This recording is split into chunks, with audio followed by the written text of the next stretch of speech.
Okay, my dear students, class 11th, once again welcome to this channel. Welcome virender mathure की तरफ से. Now this time again we will discuss about straight line. But अभी just आपने देखा होगा इसके पहले वाले 5.1 में, इसके पहले वाले में मैंने डिस्कस करा था relation between point and the line. This time we will discuss distance between two parallel lines. आप अपनी कॉपी को ध्यान से देखिए. अगर कॉपीज की लाइंस में आप देखेंगे तो number of lines are parallel to each other, but you have to select any two lines. आप कोई भी दो लाइन सेलेक्ट कर लीजिए. All the lines are parallel, you all know that, आप देख सकते हैं उसे. बट आपको दो लाइनें देखना है, आप उनके बीच का जब डिस्टेंस फाइंड करेंगे वही डिस्टेंस आज हमारा टॉपिक होगा. So my dear students, Virendra Mathur एक बार फिर इस चैनल में आपका स्वागत करता है. Again we will discuss about the distance, but now this time the distance between two parallel lines. So एक correction बनता है यहाँ पे, इस बार हम point की जगह change करेंगे. So ये मेरा पहला concept था, इस पे हम वीडियो बना चुके हैं. Now the next is distance between two parallel lines. So distance between two parallel lines, right? So distance between two parallel line, दो पैरेलल लाइन के बीच की दूरी निकालते कैसे, लेकिन उससे पहले दो पैरेलल लाइन की कंडीशंस क्या होती हैं, उसका कॉन्सेप्ट क्या होता है. पुराने वीडियोस में हम ऑलरेडी एक्सप्लेन कर चुके हैं, पैरेलल लाइन का कॉन्सेप्ट बता चुके हैं. लेकिन इस बार once again within 1 and 2 minutes I will explain properly what is the concept of the straight parallel lines, ताकि आपको समझ में आए कि हम जब फॉर्मूला ड्राइव करेंगे तो वो क्यों यूज़ किया जाएगा, राइट. सो आप जानते हैं अगर एक लाइन पैरेलल आई टेक, अगर मैं एक लाइन ड्रॉ यहाँ पे एक लाइन का इक्वेशन मेंशन करूँ एंड सपोज 2x + 3y और now I am taking the equation is 4. मान लेते हैं एक straight line equation. Okay, now parallel lines इसी का तो आप जानते हैं 2x + 3y 5. 10th क्लास में याद कीजिए a1/a2 b1/b2, आप रेशो देखेंगे बराबर ही निकल के आएंगे, राइट. सो हम देख सकते हैं दोनों लाइनें पैरेलल है. कांस्टेंट कभी इक्वल नहीं होते हैं, ऐसा आपने अपनी पुरानी क्लासेस में पढ़ा है और मैंने इस वीडियो में पैरेलल्स वाले वीडियो में इसको एक्सप्लेन भी करा था. It is very easy. Now अगर हम चाहें तो एक पैरेलल इक्वेशन और बना सकते हैं, वेरी इजी. इस पूरे टू टर्म्स को किसी भी एक नंबर से मल्टीप्लाई करते हैं. Suppose I M multiply with 3 now, so 6x 9y, but constant आपका कभी 12 नहीं होना चाहिए, क्योंकि आप जानते हैं a1/a2 is equals to b1/b2 but not equals to c1/c2. Class 10th याद कीजिए, right. So I take any number but not 12, क्योंकि अगर मैं 12 से मल्टीप्लाई कर दूंगा तो कोइंसाइड लाइंस हो जाएंगी. सो आई टेक यूजुअली मैंने 10 यूनिट ले लिया. आप देखेंगे ये लाइन भी पैरेलल है. How to find distance between the two parallel lines, इसका बहुत सिंपल सा कॉन्सेप्ट होता है और सिंपल सा कॉन्सेप्ट हम यहाँ पे डिस्कस करेंगे. Suppose I draw a line, अगर मैं एक लाइन ड्रॉ करता हूँ तो आप देख सकते हैं this is a line. Okay, आप कहीं पर भी बना सकते हैं, anywhere. Suppose I take another line, you can see that these two lines are the parallel. आपको ये लाइनें पैरेलल दिखाई देंगी. It is clear now. Similarly अगर हम थोड़ा सा ग्राफ और चेंज कर दें, इन two lines are the parallel, you can see that this is the line L1 and L2 are parallel, again the line L1 and L2 are parallel. आप देखेंगे तो इनके बीच की दूरी निकालना बहुत आसान है. ये डिस्टेंस आप देख सकते हैं, the distance is represent the distance between two parallel lines. Same आप देख सकते हैं the distance this one is represent the two parallel lines. So very easy, very conceptual. हम करना क्या है, हमें यहाँ पे एक लॉजिक, एक कॉन्सेप्ट से अप्लाई करना है. आप देखेंगे दो पैरेलल लाइन के बीच की दूरी निकालने का सिंपल फॉर्मूला, लेकिन उससे पहले इक्वेशन हम मेंशन करेंगे. इक्वेशन ऑफ लाइन आपको मिलेगा यहाँ से y = m1x c1 y = m1x + c2. आप समझ गए होंगे Y I am taking m1. क्यों मैंने m1 लिया है, क्योंकि जब लाइनें पैरेलल होती हैं तो उनके एंगल्स, उनके स्लोप बराबर होते हैं. अगर आपका ये कॉन्सेप्ट क्लियर नहीं तो प्लीज़ मेरे पुराने वीडियो देखें जिसमें पैरेलल लाइंस और परपेंडिकुलर लाइंस की मैंने कंडीशंस डिफाइन की थी. वो वीडियो देखने के बाद आपको ये क्लियर हो जाएगा why their slope always equal, right my dear students. So अगर मैं आपसे कहता हूँ कि मेरे पास में इस लाइन का इक्वेशन है, ये दूसरी लाइन का इक्वेशन है और मुझे उसके डिस्टेंस फाइंड करना है, तो डिस्टेंस निकालने के लिए आपको कुछ नहीं करना है. Simple distance formula, you can see that c1 - c2 √, दोनों की डेटा आप देख सकते हैं यहाँ पे सेम होते हैं। सो आपको करना क्या है, ए स्क्वायर प्लस बी स्क्वायर। अगर क्लियर नहीं हुआ है कॉन्सेप्ट तो मैं आपको बताता हूँ। a1x b1y equals to c1, first equation. a1x में इस बार a2 मेंशन नहीं करूंगा क्योंकि लाइंस पैरेलल है और मैंने आपको बताया इसका आधा पार्ट इक्वल होता है। Now the change in c2 आप देखेंगे, सो दोनों का हाफ पार्ट सेम है, तो c1 minus c2 only we will use this concept. और क्योंकि आप जानते हैं इंटरसेप्ट ही इसके रिलेशंस को डिफाइन करता है। यहाँ से यहाँ तक का डिस्टेंस अगर c1 है और ये डिस्टेंस अगर c2 है, सो अगर इंटरसेप्ट हम माइनस कर दें तो जो हमें डेटा मिलता है वो डेटा हमें डिस्टेंस को डिफाइन करता है। सो माय डियर स्टूडेंट्स, हम क्या करेंगे, इस इक्वेशन में c1 और c2 की डेटा को यहाँ सब्स्टिट्यूट करेंगे, then we will find the answer. पहली बात। दूसरी बात, आपको किसको c1 मानना है, किसको c मानना है, c2 मानना है, डजंट मीन आप जानते हैं मॉड के अंदर है, प्लस भी होगा तब भी डिस्टेंस पॉजिटिव है, नेगेटिव होगा तब भी डिस्टेंस पॉजिटिव आएगा। That means you can take any c1 any c2 example, and now I am taking the very simple example. Suppose I take the equation and the equation is 4x plus 3y and now equals to 7.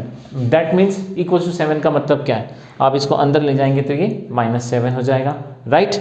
सो आप इसको अंदर shift कर दीजिए, ये आपको मिला first data. Now the second equation 4x plus 3y equals to, suppose I consider 9, right. आप अंदर ले जाएंगे क्या हो जाएगा, माइनस, दैट मीन्स -9। अब अगर आपको लगता है आप इसे c1 कंसिडर करना चाहते हैं, नॉट अ इशू, आप इसे c2 कंसिडर करना चाहते हैं, कोई प्रॉब्लम नहीं। ये अगर c1 c2 है, दोनों आंसर सेम आएंगे। फॉर्मूला आपके सामने मेंशन है, मैं आपको दोनों से सेम आंसर फाइंड करूंगा। सो चलिए हम इसको सॉल्व करते हैं यहाँ से और इसका आंसर निकालते हैं। So distance between two parallel line, now I take c1 as a -7, minus sign of formula. Now the value of c2 -9, -9 that means minus का minus से multiply plus का 9, so I take positive 9 divided by under root a square plus b square, ab both are same, नहीं होंगे तो आप equal करोगे। मेरा अगला एग्जाम्पल वही होगा। a का वैल्यू 4 का स्क्वायर 16, b का वैल्यू 3 का स्क्वायर 9 बाय फॉर्मूला। ओवरऑल जब आप इसको सॉल्व करेंगे तो आपको डिस्टेंस यहाँ से कितना मिलेगा, +2 25 √25 5। तो आपने देखा इन दोनों लाइंस के बीच का जो डिस्टेंस है वो 2/5 है। First case. Second case solve करते हैं, आंसर सेम आएगा। Suppose I take as a c1 -9 and c2 is -7, so distance is equals to -9. This is the value of c1 minus sign of formula. Now the c2 is again -7, आप जानते हैं minus minus क्या हो जाएगा, +7 under root. Solve करेंगे 16 मत again 4 का square, now 3 का स्क्वायर 9। ओवरऑल सॉल्व करा, डिस्टेंस -9 + 7 -2 25 √5। आप जानते हैं डिस्टेंस कभी नेगेटिव नहीं होता, मॉड हम इसलिए यूज करते हैं। दिस टाइम आप क्या करेंगे, नाउ -2 कन्वर्ट हो जाएगा +2 में, and your answer will be 2 divided by 5। सो आपने क्या देखा, आपने देखा हमने पैरेलल लाइंस के बीच का डिस्टेंस फाइंड करा, and you can see that distance between the two parallel lines formula is very easy, c1 - c2 divided by under root a square plus b square. This is a very simple one kind example. Now I am taking different example. Please focus on this example. Again very easy. Suppose I take two parallel equation, but this time their half part is not same. मान लेते हैं उनके दोनों half part equal नहीं है। So हमें करना क्या है, equation solve कैसे करना है। So suppose I take the first equation and now I consider the first equation is a very easy equation, x plus 2y equals to 1। आप देख सकते हैं मैंने बहुत सिंपल इक्वेशन लिया। अगर मैं सेकंड इक्वेशन लेता हूं तो मैं जानता मैंने आपको अभी बताया उसका हाफ पार्ट सेम होता है, नहीं तो आप किसी भी नंबर से मल्टीप्लाई करेंगे तो सिर्फ हाफ पार्ट में ही करेंगे। मैं एक नंबर ले रहा हूं 2 और मल्टीप्लाई करता हूं, यहाँ हो जाएगा 2x, इसका मल्टीप्लाई करा 4y। लेकिन आप जब इसमें 2 का मल्टीप्लाई करेंगे तो 2 आंसर आएगा, वो आपको नहीं लेना है। आप 2 के प्लेस पर कुछ भी ले लीजिए, सपोज मैंने 3 सब्स्टिट्यूट करा। ऐसा क्यों, क्योंकि क्लास 10th में आपने सीखा है A1 upon A2 is equals to B1 upon B2 is not equals to C1 upon C2। अगर ये कंडीशन है लाइन पैरेलल होगी। आप जब इसका रेशो निकालेंगे 1/2 चेक कर सकते हैं आप, इसका रेशो निकालेंगे 2/4 1/2 चेक कर सकते हैं आप, लेकिन जब आप इसका रेशो निकालेंगे 1/3 not equal, that means lines are parallel, first condition. Second, इसका A का कोफिशिएंट प्लस का 1, B का कोफिशिएंट 2, Y का coefficient, my mistake, this time X का कोफिशिएंट पॉजिटिव 2 मैच नहीं कर रहा है, Y का कोफिशिएंट +4 मैच नहीं कर रहा है, बट जो फॉर्मूला मैंने मेंशन कराया है उसमें हम a² + b² मेंशन करते हैं। अब इस प्रॉब्लम्स को हमें सॉल्व कैसे करना है, इसका तरीका क्या हो सकता है, तो चलिए हम इस पर डिस्कस करते हैं। So first I will write the formula and according to formula d equals to c1 - c2 √a² + b²। आपको करना क्या है, आपको a² b² पे फोकस करना है। अगर आप ऊपर वाला इक्वेशन लेते हैं a का वैल्यू 1 होगा, b का वैल्यू 2, लेकिन जब सेकंड वाला लेते हैं तो a का वैल्यू 2, b का वैल्यू 4, दिस इज रॉन्ग, क्योंकि a और b दोनों में सेम होना चाहिए। दैट मीन्स अगर लाइन पैरेलल है आपको क्या करना पड़ेगा, इनको बराबर करना होगा। अब आप कैसे बराबर करेंगे, आप दो तरीके से इक्वल कर सकते हैं। You have two different methods. First method आप क्या करेंगे, आप इस इक्वेशन को 2 से डिवाइड कर दीजिए, this is the first way I am doing here. तो 2 से अगर इस होल इक्वेशन को आप डिवाइड करते हैं, सो x 2 से 2 डिवाइड होके 1 मिला। जब आप इसे डिवाइड करेंगे 2y, नाउ 3/2। 9th क्लास में यूक्लिड ने आपको सिखाया था अगर एक इक्वेशन में बैलेंसिंग की जाए और दोनों तरफ समान रूप से उसको डिवाइड कर दिया जाए तब भी वो वैल्यू इक्वल होती है, वो इक्वेशन सेम होती है, उसमें कोई चेंज नहीं आता है। तो हमने क्या करा, पूरी इक्वेशन को 2 से हाफ कर दिया, 2 से डिवाइड कर दिया। सो हमें जो डेटा मिला वो मिला 3/2, first type of concept. Second concept, आप इस इक्वेशन को 2 से मल्टीप्लाई कर दीजिए। जब आप 2 से मल्टीप्लाई करेंगे तो आपको मिलेगा 2x + 4y = 2। Both are correct. अगर आप ये वाला केस लेंगे तो इसमें आप देखेंगे 2 and 4 and 2 and 4 मैच कर रहे हैं। C1 आपका हो जाएगा अंदर जाके -2, ये C2 हो जाएगा अंदर जाके -3। आंसर आपका वही आएगा, मैं करके दिखा रहा हूँ।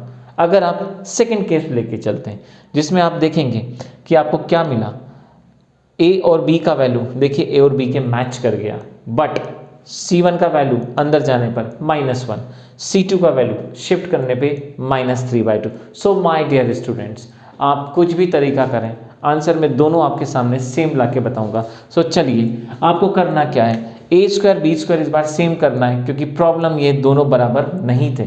तो अगर हम पहला तरीका डिस्कस करते हैं, और पहले तरीके में हम क्या लेके चलते हैं, पहले तरीके में हम लेके चलते हैं कि हमारे पास में ये 2 इक्वेशंस हैं और दोनों इक्वेशन में यहाँ मेंशन कर रहा हूँ x + 2y -1 0 and second equation x + 2y -3/2। ये दोनों इक्वेशन आपके पास में है। आप एक काम करिए, यहाँ पे फॉर्मूला अप्लाई कीजिए, हम आंसर चेक करते हैं हमें इसका आंसर क्या मिलेगा। So now I take b √ C1 I consider -1, minus sign of formula, minus plus 3/2 divided by √ 1 का स्क्वायर 1, 2 का square 4, this is the concept. इस पूरे एक्सप्रेशन को जब हम सॉल्व करेंगे यहाँ से, सो हमें वैल्यू मिलेगी एलसीएम लेने पे -2 1/2, इस पूरे को सॉल्व करेंगे √5। जब आप ओवरऑल इसको सॉल्व करेंगे सो एक्सप्रेशन मिलेगा 1/2 √5। This is the first distance. It is clear now, right. So आपने देखा जो डिस्टेंस आया आपका वो ये इस डिस्टेंस आया। This time I change the concept, मैं कॉन्सेप्ट चेंज करूंगा और अब हम देखेंगे हमारा आंसर क्या निकल के आता है। इस बार हम यूज करेंगे ये दोनों कॉन्सेप्ट्स, जिसके अंदर आप देखेंगे हमने इस इक्वेशन को 2 से मल्टीप्लाई किया था। सो इक्वेशन हमें क्या मिला था, तो हमारे पास इक्वेशन हो जाएगा 2x + 4y + 2 अंदर जाएगा माइनस हो जाएगा, जिसे हम C1 कंसिडर करेंगे।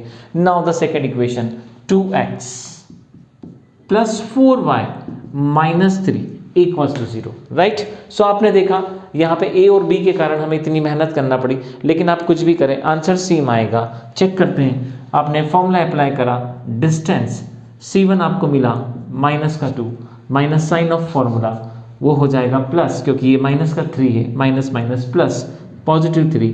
आप देखेंगे सॉल्व करेंगे, 2 का स्क्वायर +4, 4 का स्क्वायर +16। हम जानते हैं ये डेटा होता है।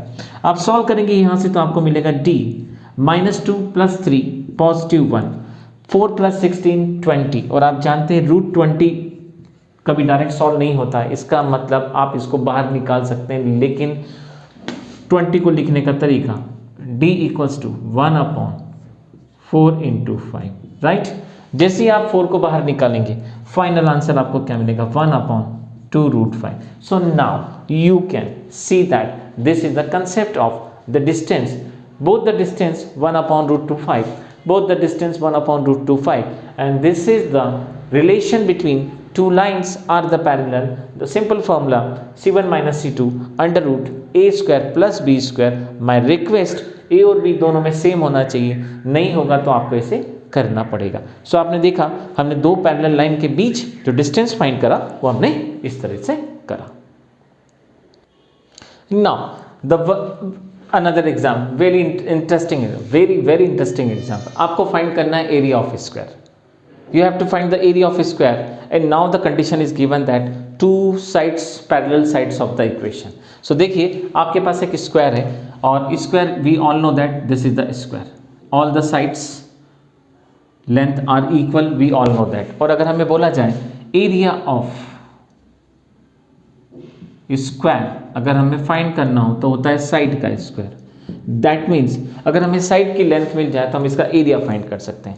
सेम क्वेश्चन आपने सॉल्व करा है, teacher taught you in the previous classes, but this time we are solving the straight line problem, and now the question is given that, and very beautiful question is this: equation of the sides of the squares of two parallel sides। दो parallel sides का equation हमें given है, या तो हमें ये दो equations given होंगी या हमें ये two equations, we don't know, हमें कोई मतलब नहीं है। हमें करना क्या है, हमें इसका एरिया फाइंड करना है। How we can find area in the class 11th if two parallel sides equation is given? We can easily use the formula जो भी हम इस टॉपिक में डिस्कस कर रहे हैं, और देखिए मैं आपको आंसर निकाल के दिखाऊंगा आप उसका एरिया कैसे फाइंड कर सकते हैं। So the equation of line is given that 5x minus 12y minus 65 equals to 0. That is the first equation. Now the second equation is, and the second equation is 5x minus 12y। आप समझ गए होंगे, इस बार इसके आधे face दोनों equal आ रहे हैं, you can easily see that, and the another equation is plus 26। so my dear student, we have to find distance of this square, their two sides equation is given, and now this is the parallel equation। why? क्योंकि आप देख सकते हैं इसका half दोनों terms की value equal आ रही है, और पैरेलल लाइंस में ये इक्वल होना बहुत जरूरी है। नहीं होगा तो आपने इसके पहले एग्जांपल में सीखा था हम उसको इक्वल कैसे बनाते हैं, but this time don't worry, ये हमें डेटा इक्वल दे रखा है, वेरी शॉर्ट हम इसका आंसर बहुत जल्दी निकाल सकते हैं। हमें करना क्या है, हमें डिस्टेंस पता लगाना है।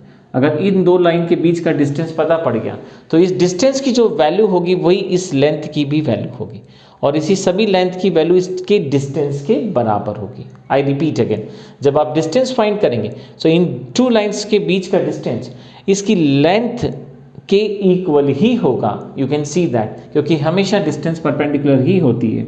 अगर आपके पास डिस्टेंस आ गई दैट मीन्स आपके पास इस पूरी लेंथ का मैग्नीट्यूड आ जाएगा, और अगर मैग्नीट्यूड आ जाएगा तो आप यहाँ पे सब्स्टिट्यूट करके क्या कर सकते हैं, आप उसका आंसर फाइंड कर सकते हैं। तो चलिए इसको सॉल्व करते हैं इस प्रॉब्लम को। सो एरिया निकालने से पहले सबसे पहले हम डिस्टेंस निकालते हैं। So now I take A B and C D, मैंने रैंडमली कुछ इसकी लेबलिंग कर दी, and suppose I am consider I take A B, वो भी राइट होगा, बी सी वो भी राइट होगा, सी डी वो भी राइट होगा, और डी है क्योंकि rough geometry. So let I consider is A B distance, या आप चाहें तो बी एंड सी ले लें, हॉरिजॉन्टल देखना ज़्यादा इजी होता है, तो चलिए हम बी सी निकाल लेते हैं। Now the C1 value is -65, you can see that, minus sign of formula, आपको फॉर्मूला पता होगा कि डिस्टेंस का जो फॉर्मूला होता है C1 - C2 √a² and d², correct. सो -65 आपने देखा हमने, now minus sign of formula +26, आप देखेंगे तो -26 √ दिस टाइम क्या करेंगे आप, a² दैट मीन्स 5 का square plus b² that means 12 का स्क्वायर, करेक्ट। सो बी सी। नाउ 65 अगर हम सॉल्व करें, सो 65, 26, 91, 80 एंड माइनस 91, इसका मतलब अंदर आपको वैल्यू माइनस की मिली। 25 सॉल्व करने पे मिला 5 का स्क्वायर, 12 सॉल्व करने पे मिलेगा 144, right my dear students. Solve करते हैं। So B C is equals to 91, I am taking minus plus doesn't mean, इसलिए मैंने माइनस हटा दिया, मैं यूज नहीं कर रहा हूँ। 169 in root 169 value is the 13, that means solve करने पे यहाँ से आपको कितना मिलेगा 13। आपने इसको डिवाइड करा, 13 1 जा 2 जा 3 जा 4 जा 5 जा 6 जा 7 जा, 13 7 जा 91, that means the distance B C is the 7। यहाँ से यहाँ तक की जो दूरी आपको मिली वो 7 मिली, दैट मीन्स इसका मैग्नीट्यूड हर जगह का कितना आ जाएगा 7 हो जाएगा। आप जूनियर क्लासेस में पढ़ चुके हैं, square area of square magnitude of side का स्क्वायर, दैट मीन्स अगर हम इसका एरिया निकालते हैं, इसका एरिया फाइंड करते हैं, तो नाउ एरिया जब हम फाइंड करेंगे, सो साइड का स्क्वायर दैट मीन्स 7 का square, so final answer area of A B C D जो हमारे पास एक है वैल्यू 49 स्क्वायर, आप जानते हैं, एंड यूनिट इसका आंसर निकल के आएगा। तो फाइनल आंसर आपने देखा क्या, 49 square unit is the final answer of this expression. So my dear students, parallel lines के अंदर हमने डिस्कस करे 3 डिफरेंट क्वेश्चंस। 3 डिफरेंट क्वेश्चन में ए पे हमने फोकस करा स्टार्टिंग के फर्स्ट टू क्वेश्चंस में। थर्ड क्वेश्चन के अंदर मैंने आपको उसका एक एप्लीकेशन पार्ट बढ़ाया, आपने देखा कि कैसे हम उसको अप्लाई करके हम इस प्रॉब्लम को सॉल्व कर सकते हैं। ये मेरे वीडियोस अभी सिर्फ कंसेप्ट समझाने बेस्ड हैं। हम जब सभी लाइंस के फॉर्मेट हो जाएंगे, सो मेरे जो वीडियोस आएंगे उसमें हम नंबर ऑफ प्रॉब्लम्स इन्हीं से रिलेटेड सॉल्व करेंगे, लेकिन उनका जो बेस होगा वो टेक्निकल लेवल पे होगा, कंसेप्चुअल बेस्ड होगा। हम इसी प्रकार के number of question conceptual solve करके आगे सॉल्व करेंगे, राइट। इन केस अगर आपकी कोई क्यूरी हो, आप कोई भी मुझसे क्वेश्चन पूछना चाहें, कोई क्वेश्चन आप इसके रिगार्डिंग सॉल्व करना चाहें, so my mobile number is 9826454755। Please आप मुझे इस नंबर पे कांटेक्ट कर सकते हैं, व्हाट्सअप कर सकते हैं। आपके इस टॉपिक से रिलेटेड कुछ प्रॉब्लम्स या अदर टॉपिक से रिलेटेड कोई प्रॉब्लम हो, मोस्ट वेलकम, आप मुझे कभी भी व्हाट्सअप कर सकते हैं या कॉल कर सकते हैं। हम उससे रिलेटेड आपके लिए ज़रूर डेफिनेटली वीडियोस बनाएंगे। और अगर कोई आप इससे रिलेटेड कुछ इन्फॉर्मेशन हमसे शेयर करना चाहते हैं, वीडियो को और इंटरेस्टिंग बनाना चाहते हैं, तो प्लीज़ अपना कमेंट ज़रूर मेंशन करें। कमेंट के थ्रू हम वीडियो को और इंटरेक्टिव और क्लोज आपके पास पहुँचाने की कोशिश करेंगे, राइट माय डियर स्टूडेंट। सो आज हमने 2 कॉन्सेप्ट्स यहाँ पे डिस्कस करें।